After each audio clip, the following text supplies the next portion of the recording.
무쇼입니다. 지난주에 한번 했습니다만은 이 육조단경에서 이제 불교의 그 실천 철학 체계를 정립한 부분이 이 부분이거든요. 여기 이제 다음 단에 자선에 정의하고 여러 가지가 이제 해능의 법문으로서 종합을 하고 있는데 그 대승불교의 경전에서 설하고 있는 그 불법의 그 사상 체계가 여기에 전부 다 집약이 돼 있어요. 그래서 굉장히 어려운 내용 중에 있습니다. 그래서 제가 몇 번 반복을 하겠습니다. 예, 그래서 이제 육조단경의 특색을 여기에 다 정리를 해놨는데 19단으로는 무념, 무주, 무상, 무박 요 네 개의 이제 특징적인 키워드를 제시해놨죠. 지난번에는 중간쯤 했는데 그 앞에서부터 제가 다시 한번 쭉 이제 설명을 쭉 해나가겠습니다. 선지식이여 아차 법문은 종상 이대로 돈정계립이요 무념이종이고 무상을 위체로 하고 무주를 근본으로 하고 이렇게 세 가지 골격을 이제 제시하고 있습니다. 여기서 나의 법문은 육조 해능이 지금 소주 대본사에서 대중에게 이제 남종 동교의 법문을 설하고 있으니까 여기 자기가 지금 설하고 있는 법문이라고 하는 말을 쓰지만 자기의 주장이 있는 것은 아닙니다.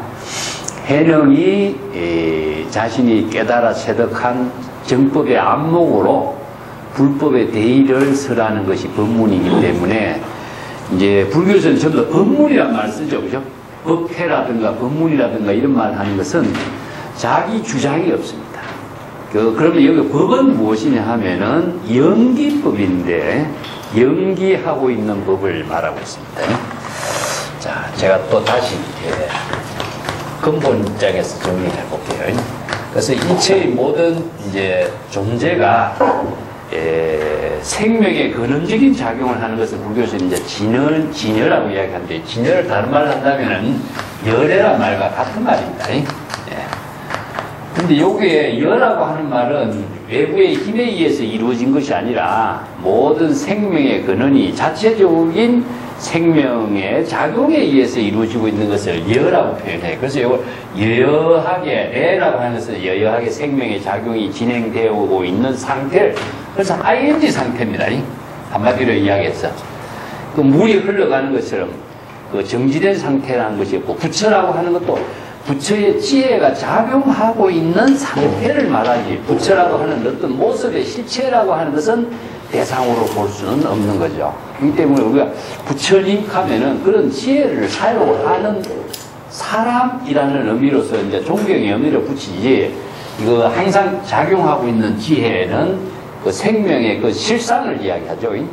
그래서 이런 그 진여는 여기에 무념이란 말을 쓰는데 이것도 망념이 없다는 이야기입니다. 중생의 그 번뇌 망념이 없는 경지가 바로 진여다. 그래서 진여나 무념은 사실상 같은 말이죠. 진여는 긍정으로 표현한 말이고, 무념은 부정을 통해서 망념이 없는 그 절대의 경지를 이야기하는 것이니까 같은 의미죠. 근데 이제 무념은 번뇌 망념이 없는 진여인 것이고, 또 진여는 번뇌 망념이 없이 항상 여여하게 생명 활동을 하고 있기 때문에 자아의식과 대상 경계를 두지 않고 집착을 하지 않는 게 무주입니다. 무주. 그래서 응무소주 이런 말도 금강경에서 이야기한 것처럼 집착을 하지 않고 여여하게 자체적인 지혜의 작용, 생명 활동을 하고 있는 모습이다. 이게 무주고, 또 무상은 이제 금강경에서 아상인상이 없는 것처럼 무상도 자의식에 대한 어떤 그 이미지랄까, 아니면은 자신이 어떤 대상 경계나 사물의 모습을 보고 자신의 그 이미지를 가지고 있는 것을 갖지 않는 거죠.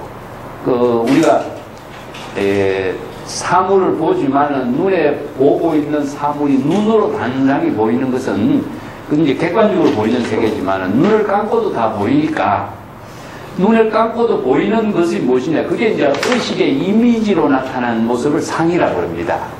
그래서 이 상이 없어야 되는데 자의식에 대한 이미지도 없어야 되지만은 보고 듣고 느끼는 모든 의식의 스크린에 나타나고 있는 이미지도 없어야 되는데 그 이미지가 있으면은 자신의 모든 그 생각이 대상 경계의 사물에 이렇게 속박되어 버린다는 거죠. 그래서 이제 그러한 의식을 갖지 않도록 해야 무주 무상의 경계가 된다.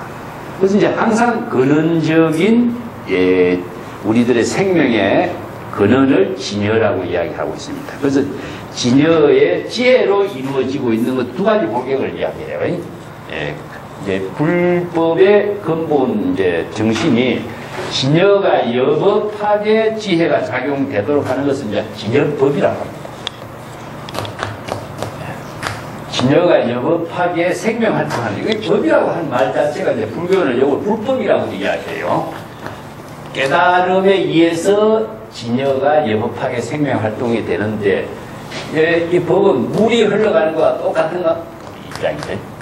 물이 가만히 있으면은 썩으니까 물이 흘러가는 것 자체를 우리가 글자로 본다면 같은 의미예요. 그래서 물이 흐르는 거나 진여나 열애가 생명 활동하는 거나 같은 거죠. 그래서 가만히 있지 않고 항상 흘러감으로 해서 어떤 작용이 일어나냐? 청정한 힘을 갖게 되는 것이죠. 그래서 청정한 힘은 무엇이냐? 자정능력이라 그래요.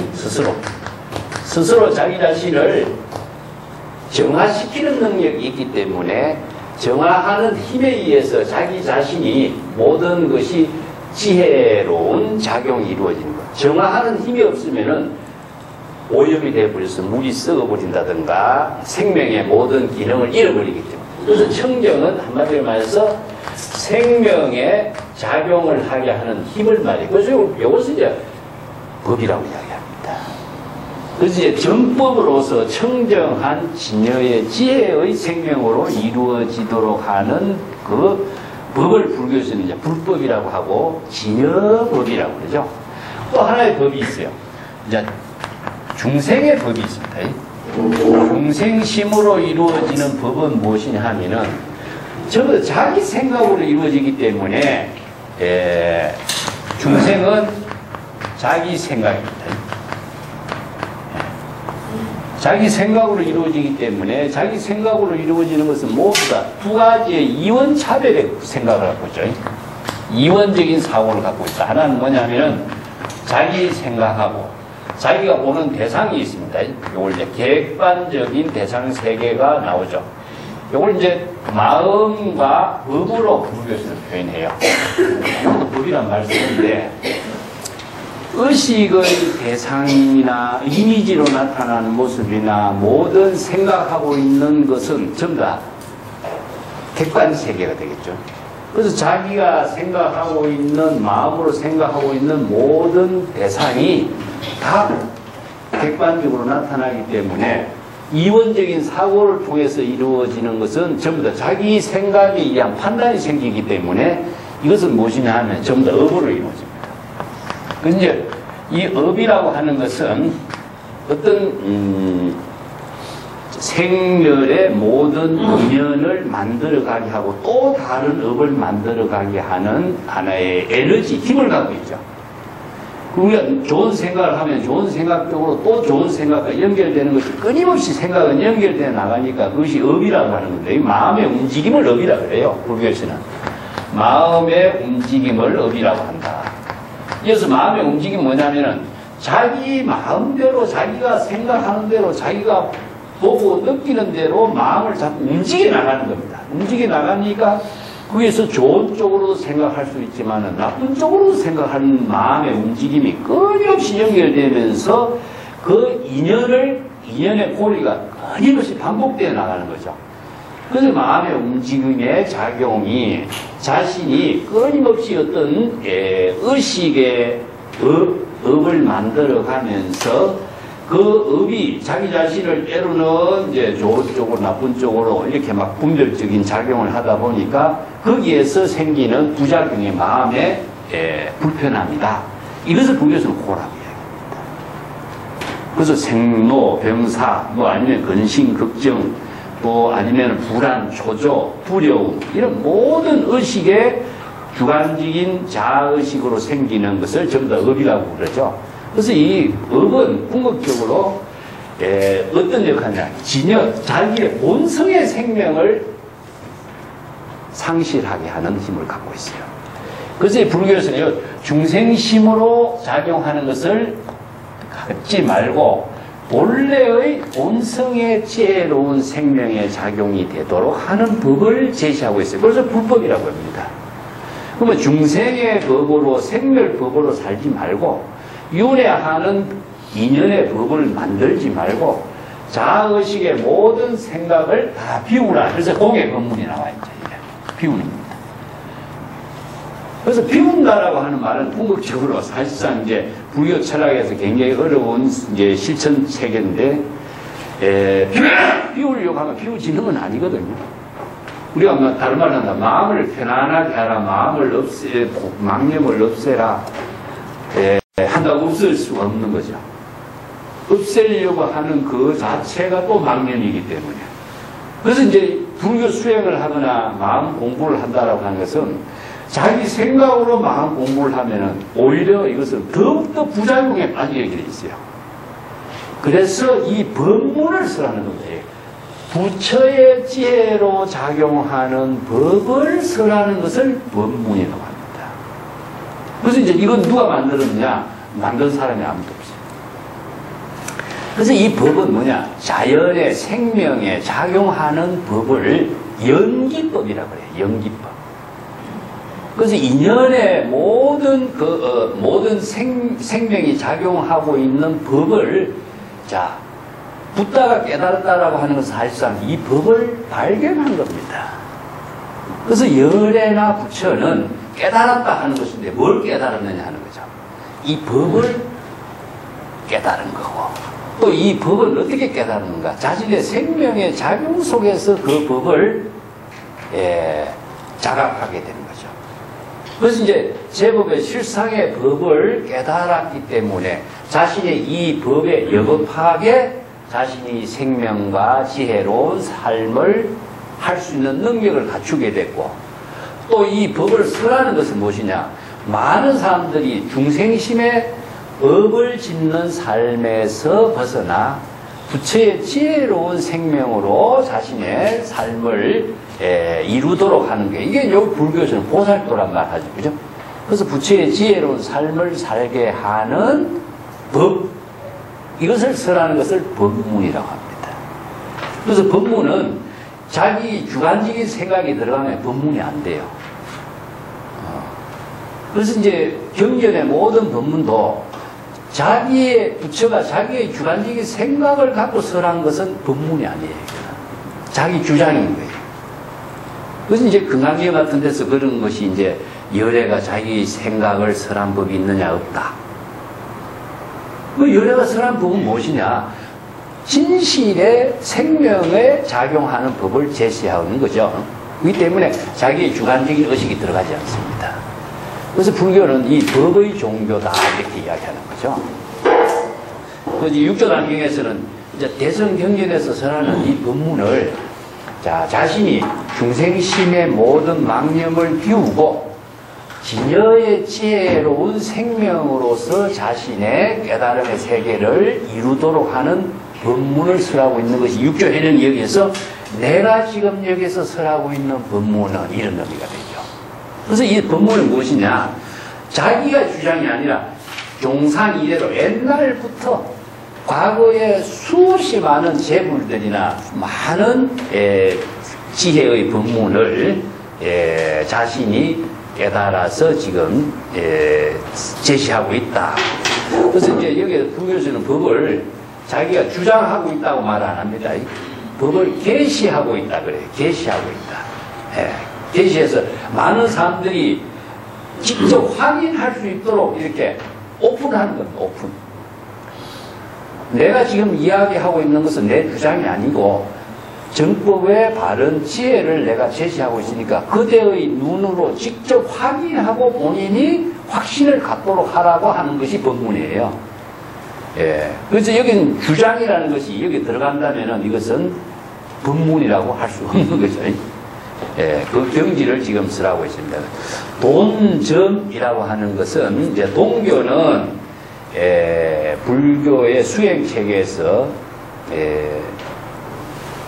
이제 시간 공간을 초월하지 않고 단번에 우리가 번뇌 망념을 자각해서 깨달음을 이루게 하는 법문이고, 점은 이제 단계적으로 뜻인데, 이것은 시절 인연에 따라서 방편의 지혜를 활용할 수 있는 능력을 말하고 있습니다. 그래서 돈과 점 두 가지로 나누는데, 우리가 망념을 자각하는 초발심을 돈교라고 하고, 또 시절 인연에 맞추어서 의사 선생님이 환자를 만나면 환자를 치료하는 처방을 뭐라 하나요? 이걸 점이라고 그래요. 방편의 지혜라고 합니다.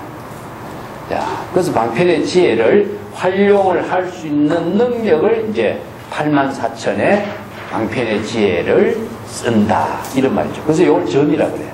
이 점이라고 하는 것은 이제 네 가지 사건이 있어요. 시처인사라고. 시간, 장소, 사람이 어떤 사건을 만나서 이루어져요. 이걸 시절 인연의 일이라고 하는데, 지금 여기에서 자기가 어떤 사건에 맞추어서 여법하게 열애의 지혜, 부처의 지혜를 이룰 수 있는 법문을 제시하는 거죠. 그 육조 현행이 여기서 법문하는 것도 마찬가지입니다. 예, 그 시절 인연에 맞추어서 방편의 지혜를 제시해서 깨닫도록, 의사가 환자의 진료를 해하고 그 환자에게 이 병이 무엇인가를 바르게 진료해서 처방해 주는 것 자체가 이제 똑같은 형태가 되겠죠. 예, 그래서 이제 돈과 점을 모두 시절 인연에 맞추어서 대립, 건립한다 하는 것은 제시한다 이런 말입니다. 예. 그래 이제 무념을 근본 종지로 한다. 이게 무념은 근래 망념이 없는 경지예요. 우리가 본래 자성이 청정한 경지는 근래 망념이 없는 경지예요. 그게 이제 중국에서 이제 맹자 같은 경우에는 성선설, 인간의 본성은 착한 본성이 근본이다. 이게 성선설이죠, 그죠? 근데 순자 같은 사람은 성악설도 주장해. 왜냐? 인간의 본성이 착한 성질만 갖고 있다면 악한 성질에 대해서는 이해를 못할 거 아니냐. 그래서 이제 이것은 이제 악한 성질이 있다. 근데 착한 성질을 추구하려고 하는 그것이 바로 도덕적인 가치관인 것이다. 이렇게 해서 이제 여러 주장들이 나온 거죠. 자, 이것은 선과 악이라고 하는 두 가지의 어떤 차별상을 갖고 접근하는 방법이지만은, 이제, 불교에서는 선, 악을 모두 다 포용하는 입장입니다. 그러고 선악을 모두 다 초월하는, 포용함과 동시에 초월해버려요. 그 어느 한쪽을 선택하면 당견에, 편견에 떨어지기 때문에, 선, 악을 모두 초월한 경지고, 또 선, 악이라고 하는 차별상을 초월했기 때문에, 무념이라고 하는 건 청정의 입장을 두고 있습니다. 청정이라고 하는 것은 생명이 작용하고 있기 때문에 항상 새로운 생명으로 작용하고 있는 힘을 청정이라고 그래요. 이걸 이제 불교에서는 공이라고 표현하는데, 선과 악이라고 하는 모든 의식의 사고, 아니면은 자아의식과 대상 경계에 대한 사고가 비워졌기 때문에 청정이 되는 거예요. 그 의식이 있다면은 그 망념의 사고가 청정하게 작용하는 힘을 방해하거든요. 그래서 이제 무념이라고 하는 것은 본래 번뇌 망념이 없는 경지가 바로 진여의 근본을, 무념을 근본 종지로 한다 이렇게 합니다. 그 다음에 무상은 아까도 이야기했지만은 자아의식과 의식의 대상 경계에 스크린도 없는 것이다. 그렇기 때문에 이것을 진여를 본체로 한다. 그래서 무념과 무상, 무주는 사실상 이 세 가지로 나누지만은 우리 진여의 근본, 열애의 근본에 청정한 입장, 또 이제 모든 의식의 대상 경계가 없고 대상 경계에 집착이 없는 경지를 이렇게 세 가지로 표현했어요. 이것을 이제 구체적으로 설명하고 있습니다. 무상이라고 하는 것은 무엇이냐? 상을 보지만은 상을 여인 것이다. 이거 참 어려운 말이거든요. 자, 이걸 다르게 본다면 색적 시공, 공적 시색과 같은 말이에요. 자, 우리가 눈으로 어떤 사물을 보고 있습니다. 사물을 보고 있는데 내가 사물을 보면은 내가 보이는 대상이 다 있죠. 그러면은 내가 대상 경계의 사물이 전부 다 눈에 보이고 또 귀로 들리기 때문에 이것을 상을 여일 수가 없어요. 그렇다면은 그 대상 경계나 사물에 좋은 모습을 보고 싫어하고 좋아하고 싫어하는 차별심이 일어나게 되고 또 좋은 것을 갖고 싶고 싫어하는 것을 버리고 싶은 또 분별심이 또 일어나게 되고 이런 것이 이제 마음이 움직이는 거죠. 자기의 마음의 주관적인 마음의 의식의 작용이 움직이기 때문에 자기가 마음의 움직임에 따라서 업을 만들어. 업을 만드는 것이 뭐냐? 취사 선택하면서부터 생기는 여러 가지 또 업장이 만들어지겠죠. 그래서 이제 이것은 궁극적으로 자신이 여러 가지 업을 만드는 이념만 만들어지고 자신의 본성의 생명의 작용을 바로 상실하게 된 거죠. 그래서 불교에서는 이것을 중생심의 생사윤회하는 인연을 다 비우고 본성의 생명으로 작용하는 깨달음의 세계를 이루도록 하는 것이 이제 불법이니까 그래서 번뇌망념을 비우도록 하는 것인데 여기 이제 반야신경에서 색적 시공, 공적 시색이라는 말을 알죠, 그죠? 이 말은 사실상 구마라접이 사실상 이 말을 이제 중국에서 이제 한자로 번역한 거죠. 그 구마라접이 번역에 가장 뛰어난 여러 가지 그 언어를 많이 제시했는데, 사물을 이게 분필을 우리가 보고 있지만 분필을 피울 수는 없잖아요. 그래서 뭘 피우느냐? 분필을 보는 내 의식을 피우는 거거든요. 이게 바로 사물을 피우려고 하면은 이것은 영을 피울 수가 없어요. 그렇지만 이 사물을 보고 있는 내 자의식과 사물을 보고 있는 의식의 대상으로 스크린으로 나타나고 있는 이것을 비우는 거죠. 자, 비운다라고 하는 것은 궁극적으로 비우려고 하면 또 비우지지 않아요. 그러면 비운다라고 하는 말은 궁극적으로 본래로 되돌아가는 겁니다. 예. 여기 불교의 수행의 실천 체계가 있어요. 이게 이제 불법의 대의라고 하는 것인데, 불법의 대의를 모르면은 이제 실천 수행을 여법하게 하기가 어렵다. 그러니까 그런 법문을 지금 설하고 있는 거죠. 여러 가지 경전에서 설하고 있는 내용도 있지만은, 이걸 중국 선성의 입장에서 새롭게 정리를 한 겁니다. 자, 모습을 보지만은 그 모습을 여인다라고 하는 것은 비운다 하는 것인데, 모습에 대한 자의식과 의식의 대상 경계를 비우는 것을 말하는 것인데, 그것은 궁극적으로 자신의 본성으로 되돌아가는 경지를 말해요. 요 비운다라고 하는 말도 이제 구체적으로 뭐냐, 이게 수행인데, 불교에서 수행이거든요. 자, 요걸 이제 수행이라고 하는 입장을 이제 공이라고 표현합니다.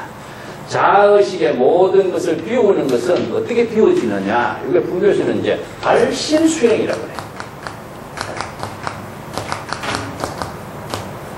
이제 수행이란 말씀입니다. 이 수행을 통해서 불교는 중생의 망념을 비우고 자신의 본성의 지혜가 되도록 하는 것이죠. 노량전 사상 같은 데서는 운명자연이라든가 천명이라든가 이것은요, 수행의 어떤 체계가 없어요. 그대로 수용해서 자신이 이건 천명이니까 이건 운명이니까 그런 식으로 이렇게 수용해버리는 것이지만, 불교에서는 그렇지 않고 본성으로 되돌아가는 경지를 발심수행이라고 해요. 자, 발심을 어떻게 하는 것이냐? 자신이 자기 생각의 중생심으로 있는 것을 자각하는 겁니다. 그래서 발심 수행을 어떻게 할까? 그래서 환경의 초발심이 정각이란 말 쓰는데, 자신이 내가 내 본성의 지혜를 상실하고 자의식과 망념으로서 내가 살고 있다라고 하는 사실을 본인이 자각하는 것이 발심이에요. 그러면 자각을 하려면 불법을 모르는 사람이 자각을 할 수 있느냐? 못합니다. 그래서 불법의 대의를 알고, 자, 중생심에 작용하고 열의 본심의 지혜에 작용하고가 어떻게 다른 것인가를 알아야 정법과 사법을 판단해요. 이걸 이제 불교에서는 중생심을 사법이라고 합니다. 사법이라고 하고 진여법을 정법이라고 합니다. 그래서 불법을 정법 수행이라고 해요.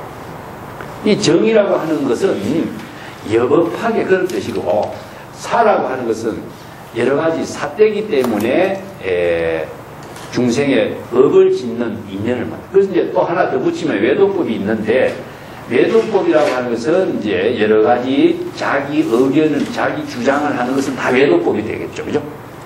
그래서 이제 사법을 정법으로 전환하게 하는 힘이 무엇이냐, 불교에서 이걸 수행이라고 해요. 그래서 중생심을 각자의 진여 본심으로 되돌아가게 하는 것을 불교에서는 수행이라고 하는데, 그 수행의 내용이 무엇이냐? 발심 수행이라고 합니다. 그래서 발심은 아까 배웠지만은 정법의 입장에서 사법으로 내가 망념으로 업을 짓고 있는 자신의 모습을 자신이 진단해야 되는 거죠. 자, 이걸 발심 수행의 가장 기본은 무엇이냐? 부처의 지견이라고 해요. 이게 이제 법화기에서 나오는 거예요. 불지견이라고 해요. 부처의 여법학의 지혜로 볼 수 있는 눈이 있어야 돼요. 중생은 왜냐? 자신이 망념인지 아닌지 판단할 수 있는 능력이 없어요. 그 의사 선생님이 환자가 왔을 적에 이것을 어떤 병인가 진단하는 능력이 있어야 진단을 내리는 거잖아요. 그 진단을 못한다면은 처방을 못 내리죠. 그래서 불교의 수행에서 가장 먼저 공부해야 하는 것이 뭐냐? 자, 불법이라는 무엇인가? 그 정법이라는 것이 무엇인가? 사법이라는 것은 무엇인가? 이거부터 알아야 되는 거죠. 그래서 우선 이론적으로 알아야 되고, 이론적으로 아는 것을 자신이 사유해서 이것이 정법이고 이것이 사법이라는 것을 자기 스스로 진단할 수 있는 힘이 있어야 됩니다. 그래야만이 자신이 발심을 해요. 우리가 발심하지만 발심이 그렇게 쉽게 되지 않습니다. 자, 이것은 남이 치료해 줄 수 있느냐? 이건 절대 불가능하기 때문에. 그래서, 자, 발심 수행하는 것은 뭐냐? 자각이라고 합니다. 자각을 해서 성스러운 지혜를 이루게 하는 힘을 갖게 돼 있어요. 자, 여기서 이제 자각이라고 하는 말이 발심할 수 있는 것이고, 뭘 자각하느냐 하는 거하고 연결되는 거죠. 자신이 중생심으로 살고 있다라고 하는 사실을 정법의 지혜로, 부처의 지견으로 자각하는 겁니다. 그래서 자각했을 때 자기가 내가 업을 짓는 중생의 삶에서 자기 스스로가 벗어날 수 있는 인연을, 힘을 갖게 되는 거죠. 자, 이것이 바로 중생심에서 본래로 되돌아간다 그럽니다. 자, 이걸 나는 이제 어떻게 표현하냐? 이걸 번뇌망념의 숲이라고 해요. 그러면은 이것은 자기의 본래의 집입니다. 그래서 숲에서 본래의 집으로 되돌아가는 구조를 이야기해요. 그래서 본래로 이게 이제 우리가 시부도에서 이야기합니다. 시부도, 사찰의 시부도 보면은 맨 처음에 소를 데리고 집으로 가는 그림이 나오죠. 이게 원래 소가 자기 집에 키웠어요. 근데 이 뜻하지 않게 이 소가 집을 뛰쳐나간 겁니다. 그건 뭐냐? 자기의 집은 평안하고 조용하고 깨끗한 곳인데 소가, 중생의 번뇌 망념의 소가 뛰쳐나가 버린 거예요. 어디로? 숲으로. 그래서 숲속에 헤매다 보니까 소가 새카맣게 오염이 돼버렸어요. 그래서 이제 소 주인공이 자기의 본래 소를 찾으러 가는 것을 그림으로 만드는 거죠. 그래서 소를 찾아가지고 꽃비를 꿰어서 본래 집으로 끌고 가는 그림의 형태 10가지 그림으로 만들어졌는데 그 본래 집에서 먹이던 소를 찾아서 본래 집으로 되돌아가는 구조예요. 이것이 바로 이제 하나의 그림으로 표현했지만은 수행체계를 이야기합니다.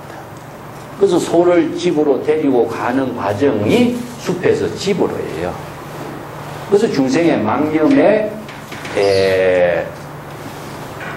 업을 짓고 있는 자기 자신을 본래의 집으로 자기가 되돌아가도록 하기 위해서는 내가 원래 망념에 빠져 있다라는 사실을 자신이 알아야 됩니다. 그래야만이 본래 자신의 집으로 되돌아가는 구조를 수행을 할 수가 있는 겁니다. 그래서 이 법을 모르면은 이 수행이 불가능해요. 그래서 해령이 법문을 하는 것은 뭐냐? 이 법문을 쓰라는 거예요. 그래서 재물조사가 우리 불교의 모든 경전의 법문은 이 법문을 쓰라고 있습니다. 근데 이 법문의 내용이 구조는 이 틀의 구조인데 수없이 다양한 방법으로 이야기해요. 이게 구조상의 수행 체계를 아는 것이 불법의 대의라는 겁니다. 그래서 불법의 대의를 알아야 이제 기본 틀을 알고 여기에서 어떠한 다양한 방편의 지혜를 법문으로 제시했는가. 여기 이제 84,000 법문이란 말 쓰죠.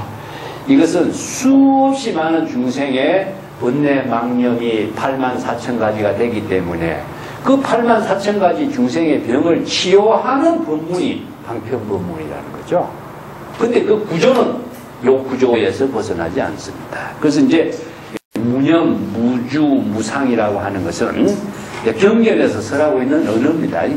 이제 우리 진여 본성이 청정해서 번뇌 망념이 없고 또 자아의식과 의식의 대상 경계에 머물러 집착하지 않는 것이 무주고, 그 다음에 자아의식의 상과 어떤 의식의 이미지에도 빠져있지 않는 것 경지가 무상이고, 무방은 속각되어 있지 않다, 집착되어 있지 않는 세계입니다. 그래서 이거의 청정한 경지의 진여를 이루는 법을 여기에서 이제 해령이 아차 법문, 나의 이 법문은, 여기서 이 법문은 바로 진여의 지혜를 이루고 부처의 지혜를 이루는 법을 설하는 법문입니다. 이 법은 진여법이고 문은 무엇이냐?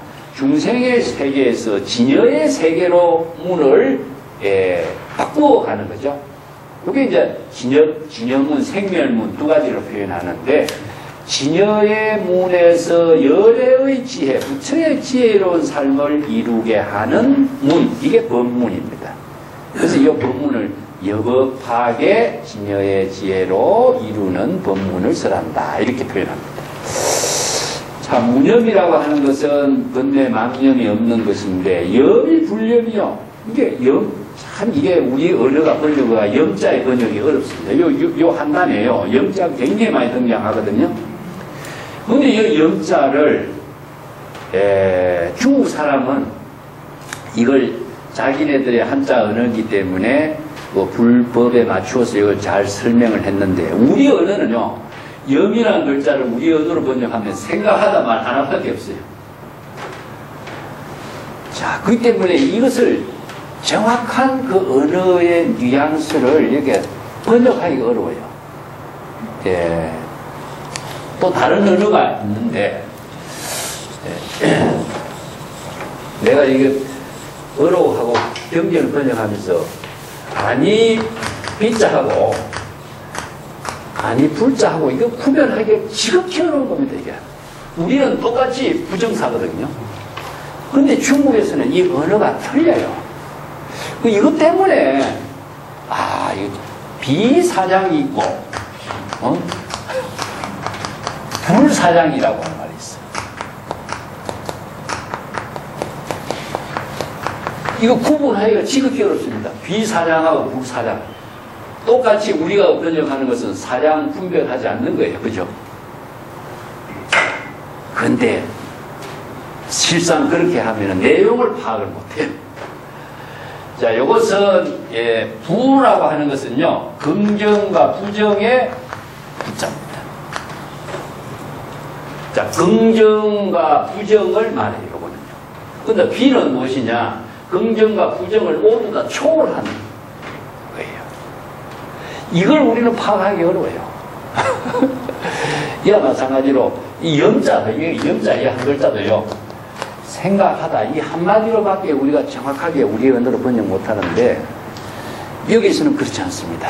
여기서는 두 가지가 있어요. 두 가지. 하나는 자각하다가 있고, 하나는 번뇌 망념을 일으킨다 하고, 두 가지가 있어요.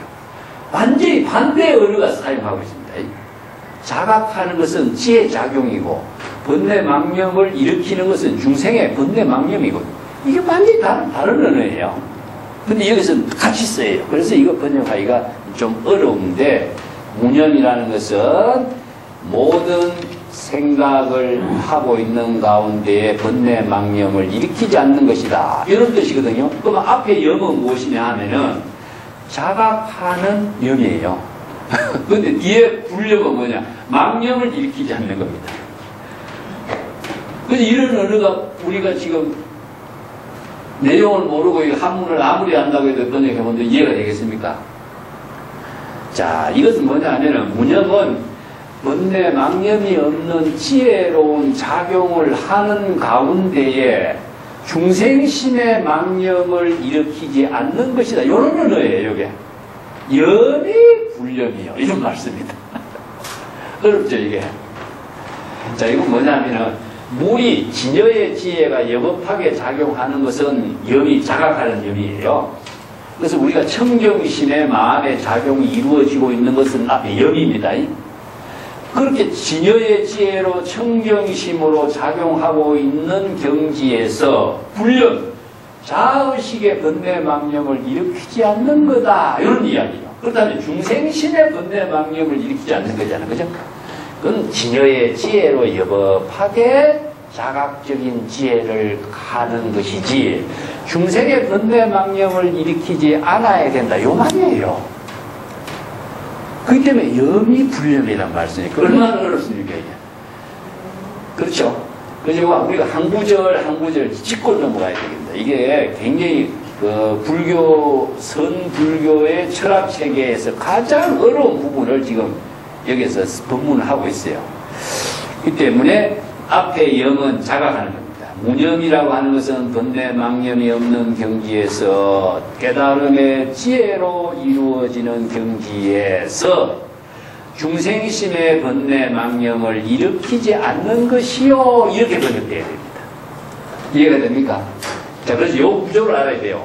진여의 지혜로 작용하는 것은 여기 자각의 염이고, 여법하고 청정하게 이루어지는 지혜의 작용의 염입니다.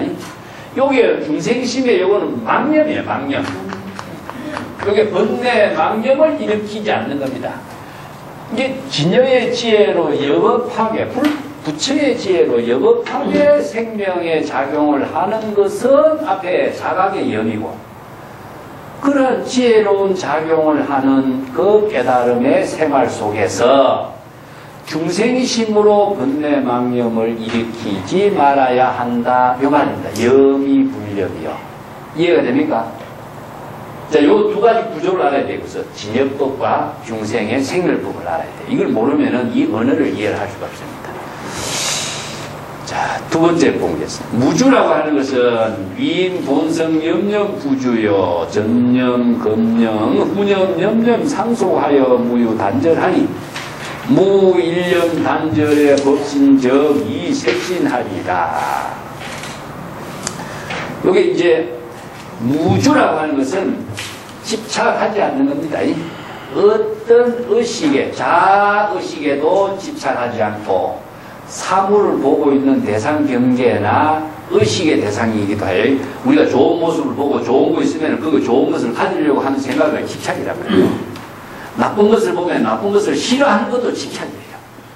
이 때문에 취사 선택이 떨어지죠. 그죠? 좋은 것은 취하고 나쁜 것은 버리려고 하는 것이 뭐냐? 이게 바로 이제 중생이 법을 짓는 하나의 행위다. 그래서 취사 선택하는 그런 분별심에 대한 집착을 하지 않는 것이 바로 무주라, 이런 말씀입니다. 그래서 집착하지 않는 것은 모든 사람들의 청정한 본성에 지혜가 작용하는 가운데 염려부주요. 일념일념의 자각적인 지혜로운 생활을 통해서 의식의 대상 경계에 집착하지 않도록 하는 것이다. 염려부주야. 그래서 염이라고 하는 것은 여기서 자각입니다. 자각. 자, 요걸 다르게 한다면은 염려 보리심이란 말이 나오죠, 그죠? 염려 보리심 처처 알라 꼭 이 말과 같이 이해를 해봅시다.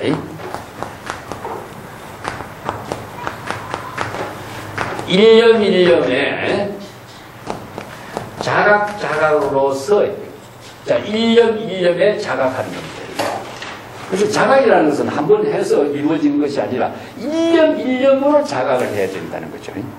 자, 아까도 자각하려면 불지변으로 발심을 통해서 자각하게 되고, 또 하나의 일념이라는 것은 무엇이냐 하면 자기의 본분사로서 지금 여기 자신의 시절 인연의 일을 통해서 방편의 지혜로서 자신의 생활에 삶에 몰입하는 것이 일념의 자각입니다.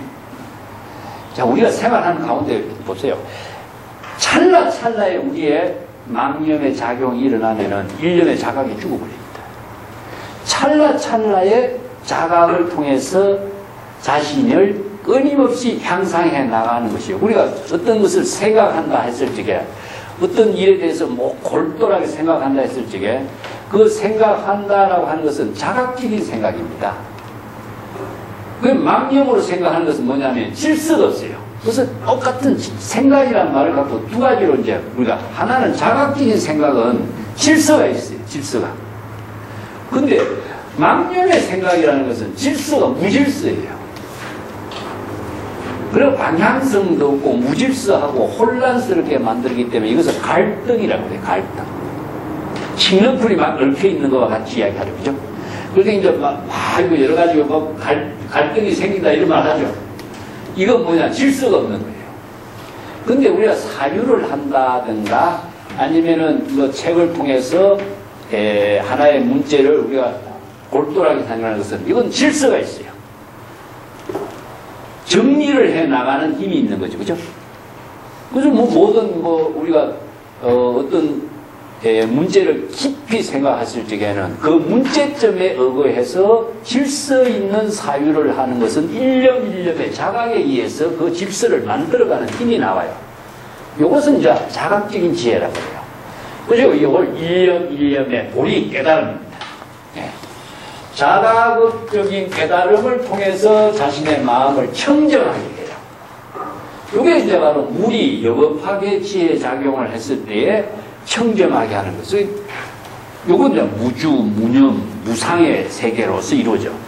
그렇기 때문에 일념의 자각적인 지혜가 작용할 때 지금 여기에 자신의 삶이 항상 그 깨달음의 지혜로 불안의 모든 업이 소멸된 세계가 안락의 세계가 되는 거죠. 그래서 이제 참선 수행이나 연불 수행이나 우리가 경전을 보는 것이나 아니면은 어떤 일을 통해서 사유를 하는 힘이 염념 보리심으로 이루어져야 되는 거죠. 이게 일념의 작용이 이루어지는 겁니다.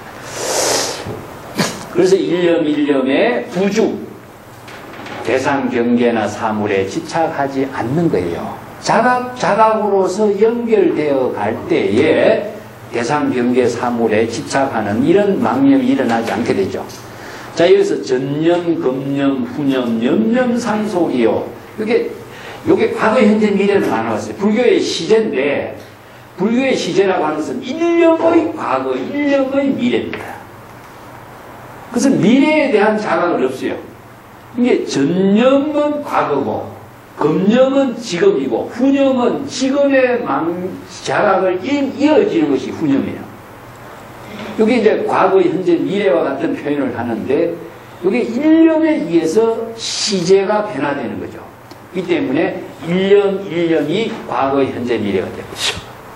그래서 염념, 보리심을 이루게 되고, 일념의 깨달음의 지혜로 상속이 되도록 하는 것이니, 그래서 상속이라는 것은요, 염념 보리심이 자각으로서 이어지는 것을 상속한다고 해요.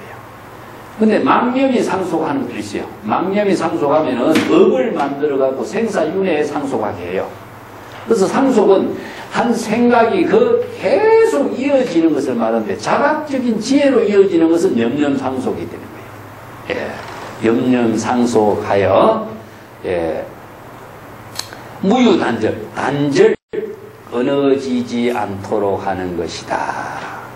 자, 일념 일념의 깨달음의 지혜로 자각으로 이어지는 것을 끊어지지 않도록 하는 거예요. 이게 염념 보리심으로 처차안락국을 이루게 될 때 깨달음의 지혜가 연결되는데, 일념 일념 자각하는 가운데 뜻하지 않게 망념이 딱 들어가죠. 그러면 어떻게 되냐? 자각적인 지혜가 단절되어 버리는 겁니다. 이것을 단절이라고 그래요. 이게 물이 쭉 흘러가다가 흙탕물이 싹 들어가 버리는 거라, 이런 의미가 되겠죠. 그래서 우리의 망념의 작용이 잠깐 사이에 들어가면은 일념의 지혜 작용이 단절되어 버린다. 이것이 바로 뒤에 연결되는 말이 뭐냐면, 법신은 즉 이 색신이요. 법신은 지혜를 해요. 법신을 지혜라고 하는데, 지혜가 색신을 여의게 된다. 색신은 바로 이제 우리의 몸의 육신이죠. 자, 이것은 뭐냐? 몸과 마음이 분리돼 버린다, 이겁니다. 그래서 몸과 마음이 하나가 되어야 염념, 보리심, 깨달음의 지혜를 이루게 되는데, 이 때문에 이제 불교에서 법신, 보신, 화신, 이게 삼신이 일체가 돼야 되는데, 몸은 따로 마음 따로가 돼버린다 이겁니다. 여기서는 몸은 이렇고 마음은 이렇게 돼버린 거예요. 그래서 법신이 색신을 여의게 돼버린다. 이것을 이렇게 표현해요. 자, 마음은 여기 있고 몸은 여기 있고 이런 말 하는 거죠. 이것을 이렇게 표현해요. 자, 마음은 여기 있고 몸은 여기에 있는 것이고, 이게 몸과 마음이 분리되어 버린다. 그래서 몸과 마음이 하나 된 경지를 상실해 버린다. 이렇게 표현한 거죠. 염념 일념 일념에 자각하는 가운데에 일체의 법상의 무주, 법상이라는 것은 자의식과 의식의 대상 경계입니다. 이 법이라고 하는 말이 불교에서 굉장히 어려운 언어인데, 법이라는 것은 모든 인연법입니다. 인연법. 내가 어떤 사물을 보고 인식하고 느끼고 이제 보고 듣고 맛보고 육식의 작용이 있죠. 촉감을 느끼고 향기를 느끼고 맛을 느끼고 하는 이거 모든 대상을 다 법이라고 해요. 대상 경계에 집착을 하지 않는 것, 이것이 바로 무주의 경지다. 일념 일념에 자각을 하고 깨달음으로 지혜가 작용할 때는, 중생심의 망념이 일어나지 않을 때는 무주행이 돼요. 대상 경계에 집착하지 않는 경지가 되는데, 일념에 만약에 어떤 의식에 망념이 일어나서 대상 경계에 집착을 하게 된다면은 또 일념 일념이 모두 다 대상 경계에 집착하는 삶이 되어버린다. 이게 일념이 바로 대상 경계에 집착하지 않으면은 진여의 지혜로 이루어지는 것이고, 일념 일념이 대상 경계에 집착하면은 중생심으로 이루어지는 거예요. 이게 일념의 작용이 찰나에 바뀌어 버린 겁니다. 그래서 정법으로 일념의 지혜가 작용할 때는 불법이 되고 부처의 지혜가 되고, 중생심으로 일념이 연결되면은 업을 짓는, 중생의 업을 짓는 일념이 되어버려요. 망념이 돼요. 그래서 일심의 작용이 이렇게 찰나에 바뀌어버리는 거죠. 그래서 요 두 문장, 무념이라든가 무주라고 하는 말을 이렇게 좀 정리해 주고 있어요.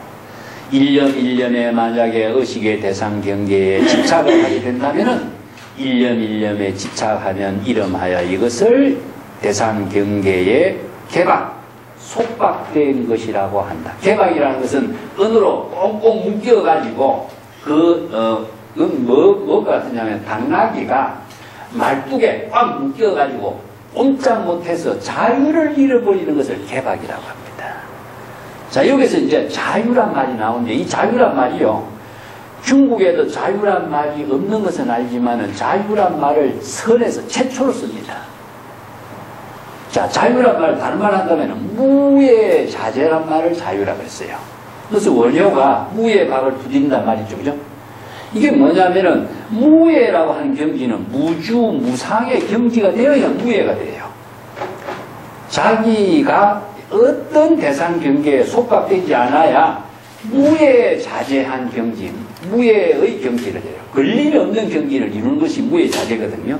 그래서 여기에 속박, 개박 이런 말인데 염념, 일념에 집착하는 망념이 일어난다면은 자신이 대상 경계에 개박, 속박되어 버리는 것이다. 속박되면 뭡니까? 바로 자신의 진여의 지혜의 생명은 상실하게 되고 생사윤회에 자기가 얽매여 가지고 자유를 잃어버린다. 그래서 자유라는 것은 진여의 지혜의 생명의 작용을 잃어버린다. 이런 말입니다. 일체 법상의 염념 부주명 무각이니 차시 무주이보니요. 자, 일체 법지라는 것은 자의식과 의식의 대상 경계입니다. 자기가 마음으로 생각하고 있는, 눈을 감아도 우리가 여러분들 생각해봐요. 눈을 감아도 오늘 누구 이름을 생각하면요, 그 이름하고 이미지가 나타나요. 이게 바로 의식의 대상 경계라고 합니다. 이게 의식의 스크린입니다. 근데 의식의 스크린이라고 하는 것은 거울에 비친 영상과 같이 실체가 있느냐? 실체가 없습니다. 이걸 다른 말로 한다면요, 사막의 사진에 사막은 없다 이겁니다. 그림 속에 실체는 실물은 없다 이거예요. 사진 속에 실물은 없는 겁니다. 그게 어느 문자 속에 진실은 없다 이 말과 마찬가지다. 근데 우리가 보통 의식의 대상 경계로 생각하는 내용을 가지고 실제로 그것이 있다고 생각하는 게 뭐냐? 중생의 전도라는 거죠. 그래서 불교에서는 이것을 날카롭게 비판해요. 의식의 스크린에 나타나는 것은 환상과 같고 영상과 같고 뭐 꿈과 같고 환화와 같고 그림자와 같은데 그게 무슨 실체가 있다고 거기에 속박하느냐? 진실이 아닌 것에 진실로 착각하는 것이 바로 중생의 망상이다. 전도몽상이라고 그러죠. 그러면 진실은 어디 있느냐? 바로 생명 그 자체가 진실인 것이고, 그것을 진실을 알지 못하기 때문에 사진이나 영상을 진실로 착각하고 있는 거 아니냐. 그래서 여기 법이라고 하는 말이 의식의 대상 경계에 속박되는 것은 진실을 알지 못하게 속박됩니다. 비옥의 진역법을 아는 사람은 중생심의 망념이 진실이 아니라는 사실을 불처의 지견으로 자각해서 발심하라 이겁니다. 그래서 불지견이 없으면요 발심이 안 되게 돼 있어요. 진실의 지혜를 모르는 사람은 사법의 망념에 착각해서 벗어날 수가 없는 거죠. 그래서 이게 정법의 안목이라는 말 중요하게 생각합니다. 그래서 일체의식의 대상 경계상에서 일념에 집착하지 않는 것을 개박, 속박함이 없다고 이야기하는 것이다. 왜 그러냐? 건강경의 일체유의법이 염호한포형이죠. 그죠? 일체의식의 대상, 중생심으로 의식의 대상으로 나타나고 있는 모든 대상 경계는 환화와 같고 그림자와 같고 물거품과 같고 실체가 없다라는 사실을 어떻게 아느냐? 부처의 지견으로 압니다. 그래서 일체유의법이 염호한포형이라는 사실을 아는 지혜로서 그 대상 경계에 속박하고 집착하지 않고 발심해서 숲에서 본래의 집으로 되도록 할 수 있는 자각을 할 수 있는 거죠. 이걸 깨달음이라고 한다. 네. 그래서 깨달음이라고 하는 것은 자각에 의해서 이루어지는 것이지, 그것은 정법의 안목이 있을 때 발심 수행을 통해서 이루어지는 것이지, 남이 깨달음을 이루게 해줄 수도 없고 깨닫게 해줄 수도 없고. 그래서 이제 깨닫도록 제시하는 법문을 이제 선생이 법문을 하는 거죠. 제불열애가 설법하는 것도 모든 중생이 스스로 이 법을 스스로 자신의 안목으로 깨달아서 발심 수행해서 생사윤회를 해탈하도록 설하고 있는 거죠. 그런데 예. 본인이 발심하지 않으면 아무런 소용이 없는 거다. 예. 그걸 이제 여기에서 설명합니다. 예. 그래서 이것을 무주를 근본으로 삼는다. 불법 수행의 근본으로 삼는다. 이런 말이죠. 무주행은 자아의식과 의식의 대상 경계에 집착하지 않는 것을 근본으로 삼는다. 그러면은 진여의 지혜로운 생명이 되도록 하는 것을 근본으로 삼는다. 마찬가지입니다. 선지식이여 왜 일체상의 시무상이니 반능 이상 성체 청정하니 시 무상위체요 일체 경계상의 불영하니 명이 무념이요 자념상의 이경하니 불어 법상의 생념이라. 자, 거기까지 볼게요. 그래서 일체의 대상 경계를 여의게 되는 것, 밖으로 일체의 모든 상을 짓는데, 여기서 밖이란 말은 어디겠어요? 마음 밖이죠. 마음 안하고 마음 밖으로 나눠요. 자, 그럼 마음이 있느냐? 마음은 안에도 있는 것도 아니고 밖에 있는 것도 아니고 중간에 있는 것도 아니다. 근데 안과 밖과 중간이라고 하는 것은 하나의 차별 세계죠.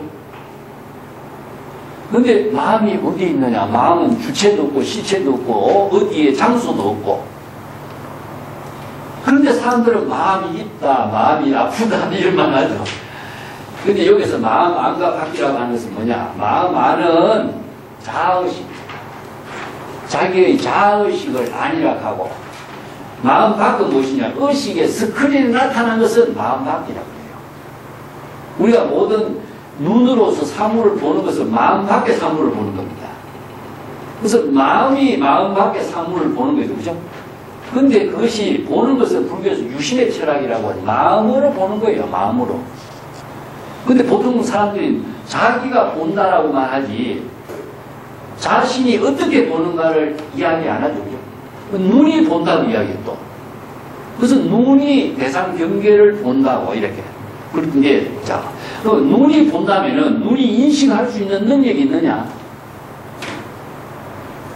마음이 있어야 봐도 보이고 마음이 있어야 들어도 들린다 이 말은. 그럼 그게 마음은 인식의 주체인 거죠. 자각하는 주체고 인식의 주체가 마음에 있는데, 자, 눈은 그러면 뭐냐? 눈과 귀라고 하는 것은 기관에 들어간 거죠. 비춰지는 기관, 듣는 기관. 그래서 우리가 마음이 떠나버린다면 우리가 육체는 뭡니까? 바로 모든 작용을 다 상실해버립니다. 그래서 이제 옛날에 이게 마음이, 요새 이제 그 병원의 의사 선생님들은 마음이 어디 있느냐? 다 중심이다. 내 다르죠, 네. 근데 이제 옛날에는 종교적인 시각에서 전부 다 내라는 말, 이것은 기관으로 받고, 눈, 귀, 코 이것은 다 기관으로 받고, 모든 자각의 주체는 마음이 받고. 그래서 불교는 철학은 두 가지로 봅니다. 중생의 마음 작용은 사물을 인식하는 기관으로 해요. 근데 진여의 근본의 작용이라는 것은 지혜의 생명이 작용하는 근본의 동거입니다. 그래서 이런 철학을 제시해 놓은 것은요, 사실 불교 철학밖에 없죠. 그래서 뭐 내 연구도 이제 많이 이루어지만은 우리의 마음의 작용을 통해서 이루어지고 있는 것은, 자, 현상의 치료냐, 현상 이전의 작용의 주체냐 하는 문제가 나오죠. 우리가 어떤 원력을 세운다든가 아니면은 내가 어떤 일을 한다든가 하는 것은, 이것은 작용하기 이전의 세계로서 이루어지는 거죠.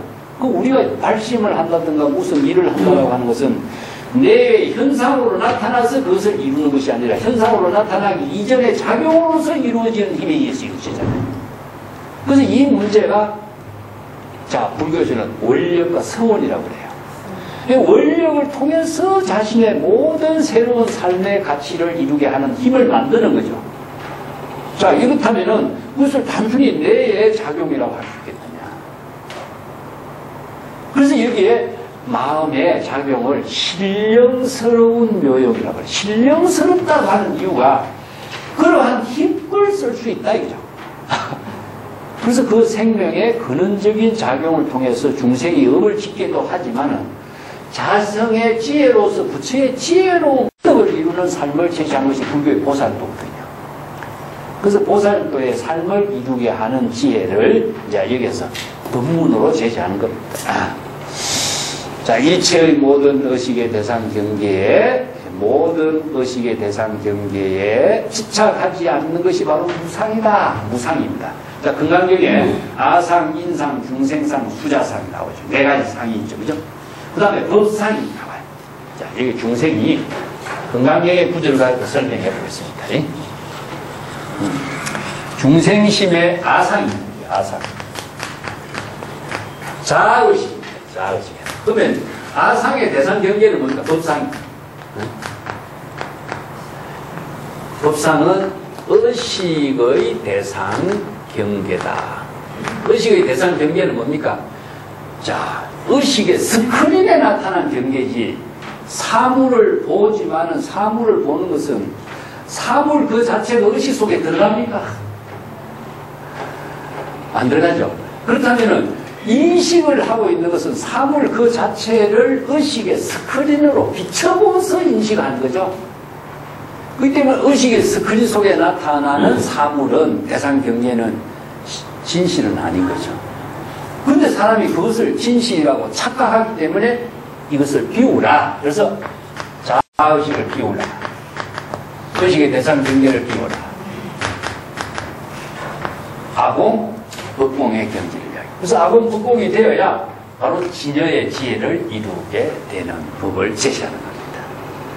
그래서 쓸데없는 자의식에 따라서 또 의식의 스크린에 환상에 집착해가지고 자신의 근본의 생명을 상실하고 있으니까 근본의 생명으로 되돌아가게 하는 법을, 진실을 바로 보는 안목이 있어야 된다.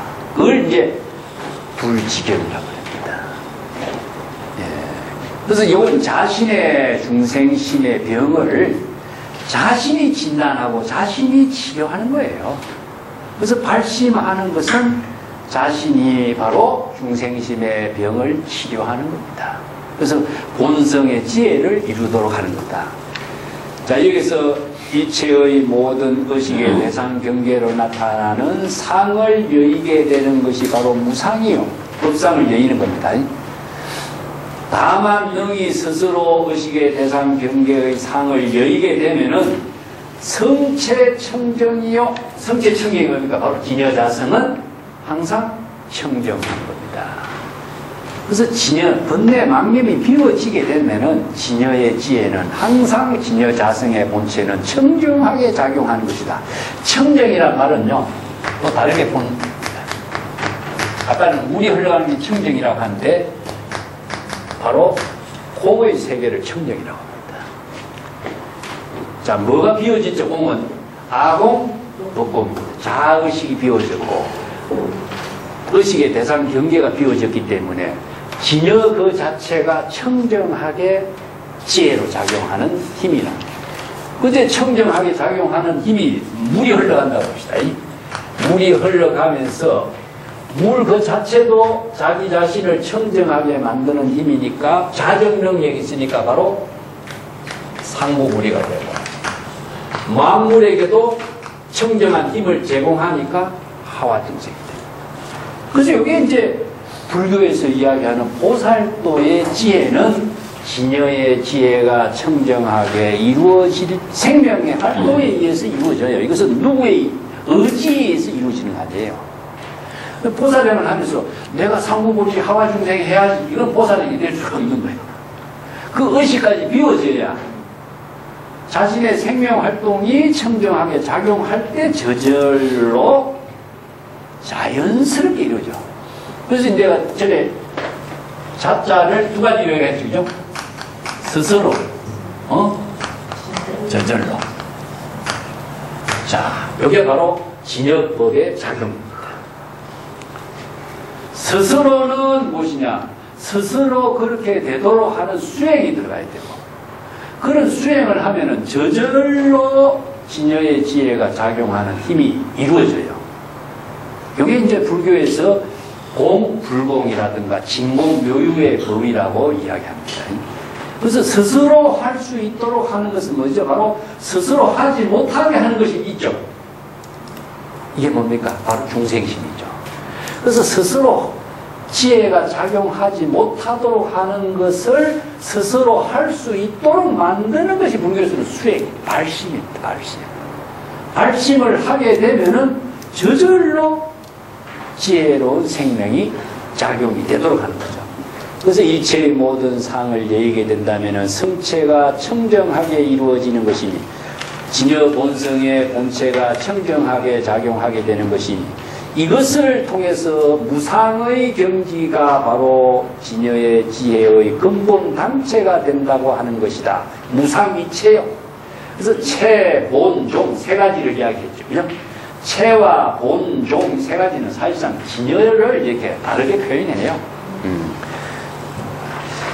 일체 경계상의 번뇌망념에 오염되지 않는 경지를 이름하여 무념이라고 하는 것이다. 이게 번뇌망념, 중생심의 번뇌망념의 오염되지 않기 때문에 진여의 지혜는 항상 번뇌망념이 없는 무념의 경지다. 무념이라는 것은 바로 번뇌망념이 없기 때문에 바로 청정한 경지다. 자, 그 무념이란 말을 그래서 무념을 다른 말로 바꾸면 뭡니까? 무심이죠. 무심입니다. 무심의 경지가 된다. 번뇌망심이 없는 경지를 본인이 깨달아 체득하게 된다. 그래서 무심의 지혜의 작용을 바로 무심이 도다 이런 말입니다. 이걸 이제 여기서는 육조 단경에서는요 경전의 구절을 중심으로 해서 이 해능이 법문을 했는데 요 육조 단경의 시대가 지나면은 조사설의 시대에 사는 선생들은요 한마디로 줄인 것이 무심시도란 말로 바꿔버려요. 여기에서 이렇게 경전의 논리적인 체계를 갖고 설명한 것을 무심시도 한마디로 다 정리해버려요. 그런데 여기 이제 경전의 내용을 통해서 같이 이해하도록 법문합니다. 자념 이경에 불어 법상 생념이니 즉 자기 스스로의 일체의 망념을 일으켜서 자기 스스로 자각을 통해서 대상 경계의 망념을 여의게 되는 것은 일체의 법상에서 바로 망념을 일으키지 않는 것이다. 여기서 경이라고 하는 것은 의식의 대상 경계입니다. 법과 같은 의미예요. 이걸 이제 불교의 전문 용어로서는 경계란 말을 씁니다. 경계. 이 경계가 모든 자신이 보고 있는 사물의 대상 경계를 말하고 있는데 그것이 다 의식의 대상 경계로 나타나는 것을 말해요. 마음 속에 이런 말이죠. 그죠? 마음 속에 이런 생각, 저런 생각이 전부 경계입니다. 그래서 자기 생각으로 보고 느끼고 하는 것도 좋다는 생각, 나쁜 생각도 다 경계가 되는 거죠. 그것이 바로 경계에 속박되면은 바로 법상에 떨어지고 경계에 떨어졌다 이런 말을 쓰는 거죠. 그래서 이런 자각을 해서 모든 경계를 여의고 의식의 대상 경계에서 번뇌망념을 일으키지 않아야 하는다. 왜 일으키지 않을 수가 있느냐 하면은 실체가 없다. 화나와 같은 것이기 때문에 쓸데없는 망념을 일으키지 않을 수 있는 힘이 있게 되겠죠. 그것이 이제 바로 부처의 지혜를 부족한 경지다. 자, 그런 경지를 이루도록 이 법문을 하는 겁니다. 백물불사의 연진 제각하고 일념 단적 사하니 별처 수생하리라. 요 구절이 참 어려운 구절이고 중요한 구절입니다. 백물불사 여러 가지 잡다한 생각에 백물이라는 것은 다양한 생각을 말해요. 어떤 사물에 대해서 이런저런 생각. 이게 물이라는 거는요 사물이라는 말도 되지만 여러 가지 생각을 또 물이라고 그래요. 여러 가지 생각을 다양하게 하지 않으려고 애쓰지 말라. 이게 왜 뭐냐면은 참선 수행하면요 망념을 일으키지 말라, 망념을 비우라 이렇게 이야기하는 거죠. 그러면 망념을 텅 비운 경지가 깨달음의 세계고 지혜로운 삶이 되고 참선 수행의 근본인 것처럼 생각해요. 근데 그것이 오히려 참선 수행을 장애하는 말이다 이 말입니다. 이 말은. 그 내가 지난 시간도 이야기했죠. 저기 노파가 앉아서 이야기했죠. 그죠? 노파가 선성이 아무런 생각 없이 고목나무가 참바위에 기대선 것처럼 무심의 경지가 그런 경지가 깨달음의 세계라고 생각하고 참선수행하는데 그거는 참선수행이 아니다. 그요 마찬가지로 아무 생각도 하지 않도록 하는 것을 참선수행이라고 생각하지 마라. 그것은 뭐냐? 바로 우리가 중생심을 비우고 진여의 생명이 청정하게 작용하도록 하는 것이 바로 참선이고 불법수행인데, 중생심 생각도 비우고 진여의 생각도 비운다면 이게 참선이라 할 수 있겠느냐 이겁니다. 비워야 될 것이 뭐고 망념을 떨쳐버려야 될 것이 뭐고, 이것을 모르고 참선을 한다는 것은 이 불법을 모르고 수행하는 모습이다 이거예요. 그래서 이 구절은요, 불법을 모르고 무조건 아무 생각 없이 하는 것이 깨달음이고 수행이고 이렇게 생각하는 것은 착각이다. 이걸 지금 주의를 주고 있어요. 중국에서도 경전에서도 있지만은 중국에서도 얼마나 많은 잘못된 참선 수행자가 많았으면 이런 법문을 하겠어요. 지금도 이런 주장하는 사람이 얼마나 많습니까? 이게 불법의 여법한 수행 체계를 모르고 자기 주장대로 하는 것이 뭐냐? 이게 외도법이에요. 외도법. 이게 외도와 사도는 많아도 정법을 이야기하는 사람은 적은 거예요. 그래서 이런 주장이 이런 법문을 하는 겁니다. 아무런 생각하지 않는 것이 깨달음의 경지라고 착각하지 마라. 모든 생각이 모두 다 제각 다 없어지면은 일념에 곧 죽음을 맞게 될 것이니 다른 곳에서 몸을 받게 될 것이다. 일념에 아무 생각이 다 끊어지고 일념까지도 다 끊어져 버린다면 어떻게 되겠어요? 의식이 끊어진 상태가 되겠죠? 여기서는 무엇이 뜻이냐 하면 이것은 무기공에 떨어졌다 그러는데 멍청한 상태가 되어버린 겁니다. 아무 생각을 하지 않는 것은 이것은 지혜가 흑공과 같은 거죠. 흑공은 아무 생각도 다 비워져 있어요. 흑공은. 그래서 이제 선생들이 심려 흑공이란 말 씁니다. 청정한 병지를 이루도록 해라. 그 청정의 대상으로서 이제 마음을 마치 흑공과 같이 하라 이렇게 표현을 해요. 흑공이라고 하는 것은 아무것도 없고 일체의 만물을 포용해서 생명활동할 수 있도록 제공해주는 환경은 돼요. 그래서 마음이 흑공과 같이 있다면 텅 비었다는 소리죠. 얼마나 훌륭한 경지겠죠. 그런데 문제는 무엇이냐? 흑공은 지혜가 작용하는 힘이 없습니다. 마음은 지혜가 작용하는 힘이 있어요. 물론 중생심으로 작용하는 힘도 있지만 지혜가 작용하는 힘을 살리도록 마음을 중생심을 비우라고 이야기했는데 마음 자체를 다 비워버리면 어떻게 되겠어요? 열애의 지혜가 작용하는 힘까지도 비워버리게 되겠죠. 요 구절을 이야기해요. 그러려면 어떻게 되겠어요? 이거 죽음을 맞이하는 거다. 뭐가 죽겠습니까? 생명이 죽어버립니다. 생명이. 이 생명이 죽은 것은 뭐냐? 생명 활동이 죽은 것은 이것은 멍청한 바보가 되는 겁니다. 중생심을 비우라고 가르쳤는데 진여의 본성까지 비우려고 해버리니까 다 죽어버린 거죠. 그래서 이제 정법과 사법을 모르는 이런 어리석은 수행자가 있다. 이런 거죠. 일념의 모든 것이 다 끊어지게 되면은 죽게 되니 뭐가 주냐? 생명이 죽어버려요. 진여의 생명의 작용이 죽어버리기 때문에 걸쳐 수생하니라. 이것은 몸이 다른 데서 몸을 받는 것이 아니라 이어서 생이라고 하는 것은요 원생과 화생이 있습니다. 예. 우리 이제 생에 대해서 왕생이란 말 알죠? 그죠? 환생이란 말도 있습니다. 티베트 불교에서 이 환생이란 말 많이 쓰죠? 그죠? 여러 가지 화생도 있습니다. 요게 이제 원생심도 있어요. 원생심도 있고 업생심도 있어요. 요거 같이 이해를 해주시기 바랍니다.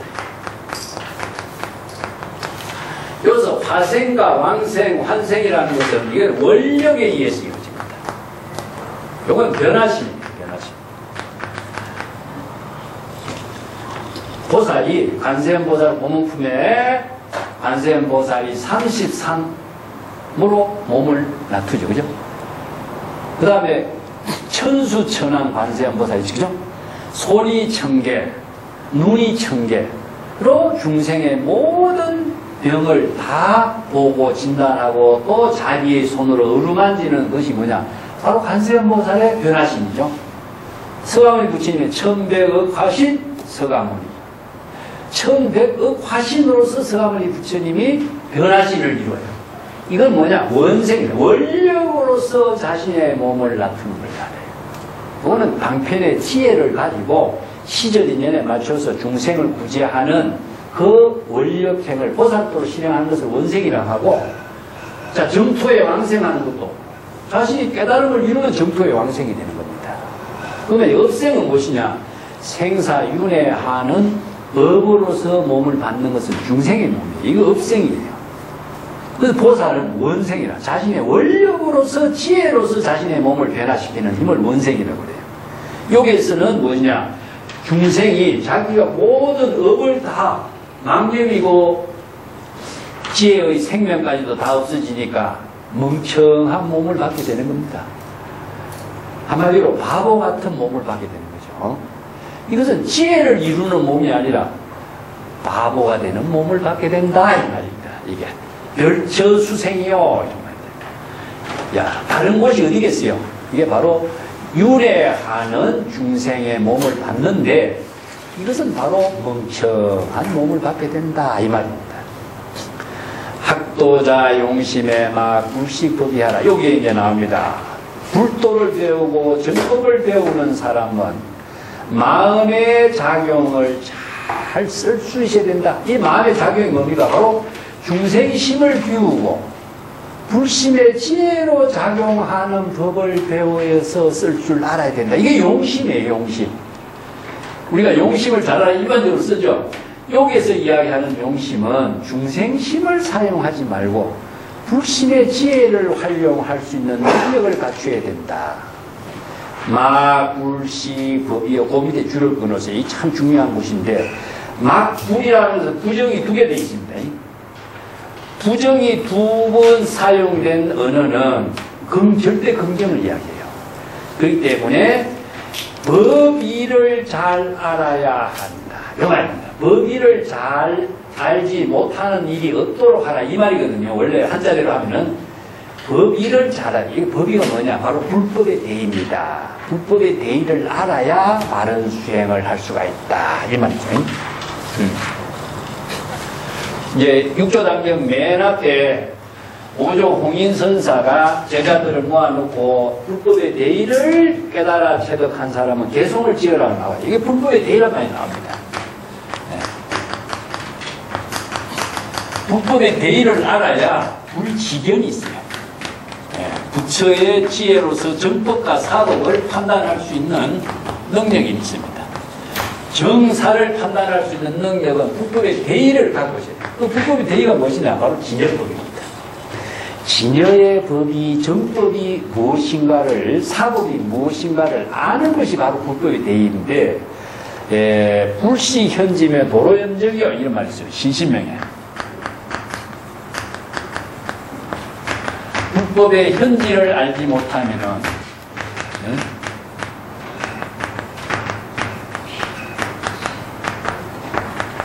신신명의 유명한 구절이죠. 여기 현지가 뭐냐? 바로 불법의 대의입니다. 불법의 현지를 모르는 사람이 참선 수행한다는 것은 있을 수 없다. 불법의 현지를 알지 못하는 사람이 그때의 번뇌 망령을 조용히 차분하게 비우려고만 애를 쓰고 있어. 이것은 올바른 참선 수행이 아니다. 이 말입니다. 불법의 현지에 맞춰서 수행해야 여법 수행이라는 겁니다. 그래서 여법 수행을 하지 않는 것은 바로 전부 다 사고가 됩니다. 이제 현지를 알고 여법 수행을 해야 한다. 이 말이죠.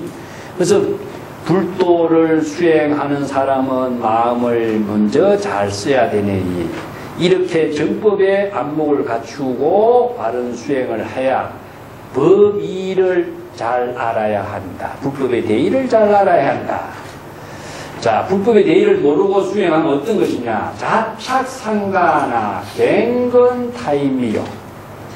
부자 견민이 우방병법이라 시이 무념이점이라. 자기 스스로 그릇된 것은 괜찮다고 할 수 있지만 자기가 스스로 정법을 모르고 안목이 없어서 삿된 견해를 일으키는 것은 어쩔 수 없다. 이게 자착상가란 말씀입니다. 자기 스스로의 안목이 없어서 자기 자신을 중생심으로 만드는 것은 어쩔 수 없지만 갱번타임이며 다른 사람을 미혹하게 만들게 하는 것은 어떻게 하려고 하는 건가? 이 말이죠. 자기 자신은 생사윤회하는 것은 괜찮다고 하셨지만 다른 사람까지도 생사윤회해서 할 수 있도록 해줘야 되겠느냐 이겁니다. 그래서 정법에 안목이 없는 사람은 뭐냐, 맹이 많은 사람을 데리고 길을 떠나는 것과 같다 그런 말 써요. 이게 자신도 길을 모르는 사람이 다른 사람 길을 데리고 가니까 어디 가겠어요? 이게 뭐 그 탈무드 같은 데 나오는 뱀 이야기나 마찬가지죠. 뱀이 꼬리가 뱀머리 보고 너는 항상 어떻게 니마 앞장서갖고 나를 끌고 다니냐. 나도 좀 앞장서서 좀 가보자. 아니 나는 눈이 있지 않느냐. 그대는 눈이 없는 사람이 어떻게 앞장서서 길을 안내한다고 하느냐. 나도 갈 수 있다. 나도 한번 가도록 해보자. 그러면 네가 원하는 대로 한번 해봐라. 그래서 꼬리가 먼저 가도록 시킨 거예요. 그래 꼬리가 머리를 끌고 이제 가니까 맨 처음에 어디 가겠어요? 가시덤불에 들어가니까 온몸에 상처가 났지. 그래서 간신히 또 눈이 도와줘가지고 가시덤불 속에서 나왔어요. 또 구름통에 빠져갖고 이제 헤매는데 또 눈이 도와줘서 나왔어. 그래서 마지막에는 불구덩이에 들어가 버렸어. 불구덩이에 들어가서는 이제 아무리 발버둥 치다 보니까 몸에 물이 붙어갖고 이제 나올 수가 없어서 다 죽어버리니까. 그런 이제 그 우화를 이야기하는 것인데, 눈이 없으면 서로 죽는 거예요. 그래서 이제 불지견은 안목입니다, 안목. 이 안목이라는 것은 방향과 방법을 정확하게 알아야 바른 지혜로운 생명을 나누는 것인데, 항상 우리가 정법의 안장이라는 말을 썼습니다. 그래서 자신이 그릇된 생사윤회하는 일은 어쩔 수 없겠지만은 다른 사람까지 미혹하게 권해서야 되겠는가. 자, 자신의 미혹함을 깨닫지 못하고 부자견미요. 스스로 자신의 미혹함을 발견하지 못하고 견미는 깨닫지 못하다 이런 말. 이게 중생은요. 전부 다 자기가 잘못된 것은 알지 못해요. 남의 잘못만 보지. 자신의 잘못된 것은 알지도 못하고 깨닫지 못하고 우방경법이요. 경전의 법문을 비방하고 있다. 경전의 가르침이 이렇쿵 저렇쿵 옳으니 그러니 이런 비난만 하고 있다.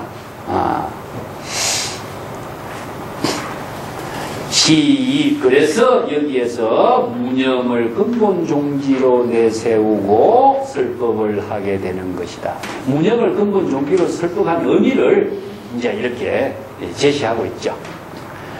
정연 민어 경상유념이요. 자, 어떤 연이라는 것은 대상 경계입니다. 어떤 인연을 반연해서 사람이 미혹하게 되는 것은 의식의 대상 경계에 번뇌 망념을 일으키기 때문인 것이다. 자, 자아의식을 통해서 대상 경계에 번뇌 망념을 일으키게 되는, 유념이라는 것은 망념입니다.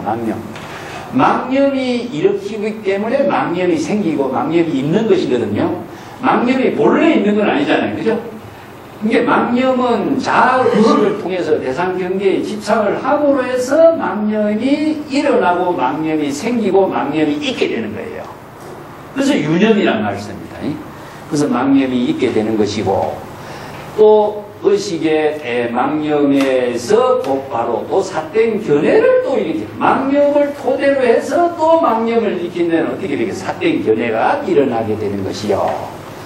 이렇게 해서 망념에 의해서 삿된 견해가 일어나고 일체의 진노, 번뇌망념으로 생사윤회하게 하는 모든 번뇌망념이 이러한 번뇌망념을 토대로 해서 일어나게 되는 것이다.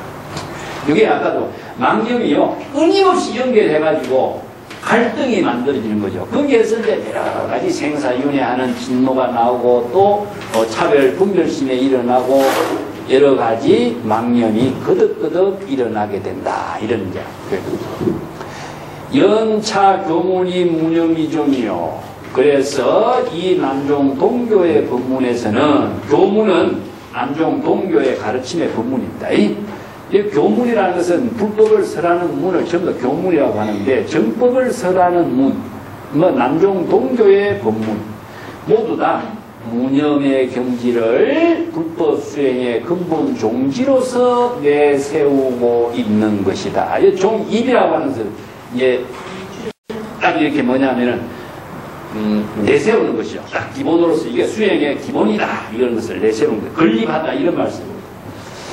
세인 이경의 불기언념이요. 세간의 사람들은 대상 경계를 여의게 된다면은 이러한 번뇌망념이 일어나지 않게 될 것이다. 무념의 종지를 깨달아서 대상 경계를 다 여의게 된다면은 이러한 잣된 번뇌망념이 일어나지 않는 경지를 체득하리라. 자, 여기서 세인은 무엇이냐? 중생세간입니다. 여기서 중생의 세간에 있는 모든 사람들이 자의식을 통해서 대상 경계에 집착하고 망념을 일으키는데 무념을 근본 종지로 한다는 이 남종 동교의 법문에 의거해서 수행을 한다면은 세간에 사는 사람도 이런 망념을 일으키지 않을 것이다. 이런 말입니다. 양무유념이라면 무념여 분립이니. 자, 이 말을 보시면 하면요. 자, 중생이 번뇌, 무념을 종지로 해서 불법 수행을 해서 유념, 번뇌, 망념이 없다면은, 이런 말이죠. 번뇌, 망념이 없다면은 무념이라고 하는 법문도 주장할 필요가 없다. 자, 여기서 무념과 유념이 어떤 관계입니까? 유념은 병이고, 무념은 약입니다, 약. 유염의 중생의 병을 치료하기 위한 방편 법문으로 제시한 약이 바로 무념이라는 거죠. 자, 이게 방편과 진실입니다. 네. 자, 병과 약의 관계를 갖고 있는 이야기예요. 그래서 약이라는 것은 한마디로 말해서 임시방편이죠. 그죠? 이것은 이 병을 치료하기 위해서 부득이 사용하는 방편입니다.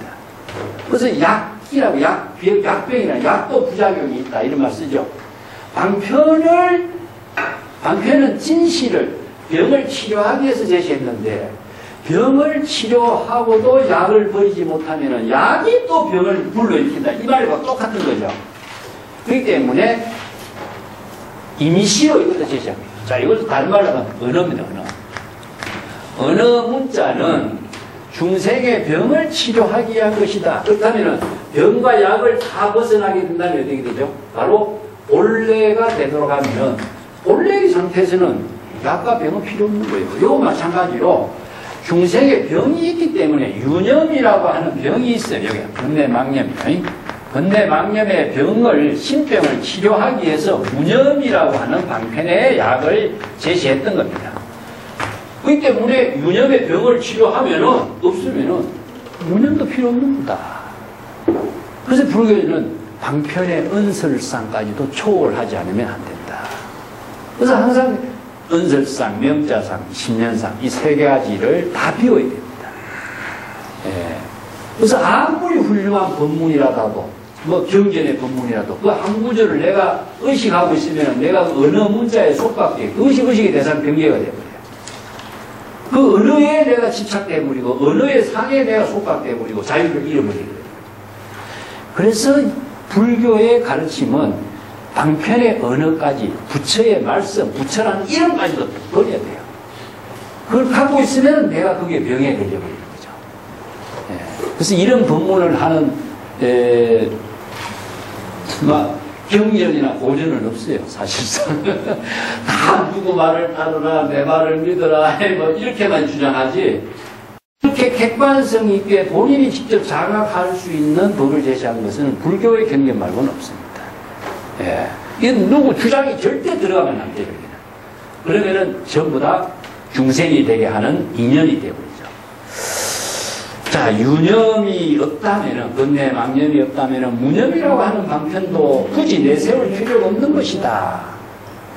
자, 무자, 무하사요, 염자염, 하물고, 요 구절이요. 정말 어려운 구절입니다. 요 밑에 구절이 이번 시간에 요걸 지금 이야기할 수가 없어요. 이거는 요거 천천히 읽어보고 오시고, 다음 시간에 제가 이 구절을 가지고 불법의 대의를 전체적으로 다시 정리하겠습니다. 이 구절이 너무나 중요해요.